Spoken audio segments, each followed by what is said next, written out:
ma'am. Hi, my name is Trinity, and I'm a freshman here at High Point University.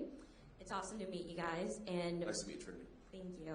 My question to you is, with the increased costs associated with living and the debt the U.S. is racking up, how important do you believe it is to stick to a budget, and how well do you believe President Trump will stick to that budget?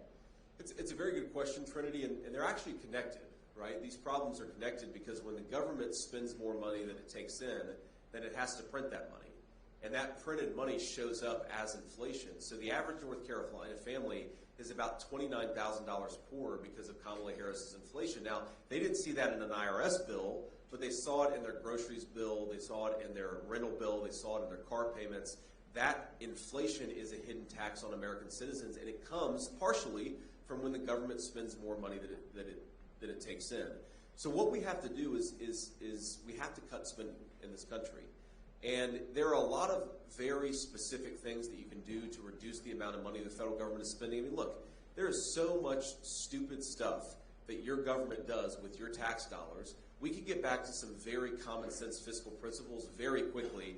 And your answer to your question about whether Donald Trump is going to work for this, absolutely Donald Trump is going to work for this, because we know when we're elected that one of our mandates is to lower the cost of living for our citizens, and you can't do that unless you take care of the ridiculous, out-of-control spending from the federal government. And there are a few things that you can do. So number one, people don't realize this, but the cost of illegal aliens to the United States of America is somewhere between $150 to $500 billion per year, okay? And that's housing benefits, that's welfare benefits, that's Social Security and Medicare fraud. We can do a lot just by taking care of the immigration problem.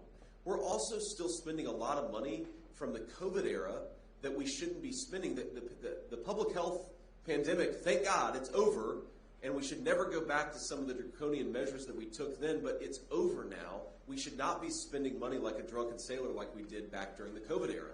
So you do those two things, you can really, really lower the cost of living, but also get our long-term budgetary picture on a more sustainable pathway. And as Charlie knows, like so many other issues, this one affects you more than it does me, right? Because all of you are going to outlive me, hopefully. All of you are going to outlive me.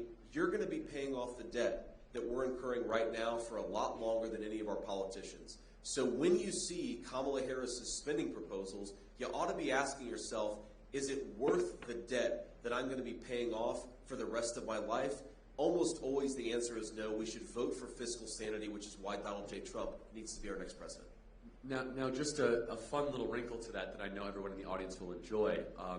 President Trump has blessed Doge, the Department of Government Efficiency, run by Elon Musk. I mean, it's a little bit silly. At the same time, Elon has a track record of cutting spending and finding waste.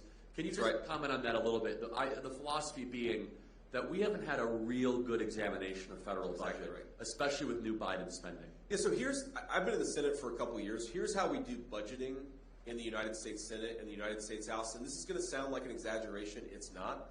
We basically get right to the point where the government runs out of money, and then somebody says, okay, let's just pass a bill where we spend the exact same amount that we did last year, only with a few % increase for inflation. And then everybody votes for it, not me, but most people vote for it, and that's how we do budgeting in the government. It's like if you're a household, you get right to the point where you're about to be delinquent on your credit card and your mortgage, and then you just say, all right, we're going to take out another credit card. We don't have to worry about it for another year. But eventually, you've got to worry about it, because eventually the line of credit runs dry. What Elon Musk is talking about is very simple. It's taking people with a different perspective, a private sector perspective, and actually looking at the budget, saying, how much are we spending on this program?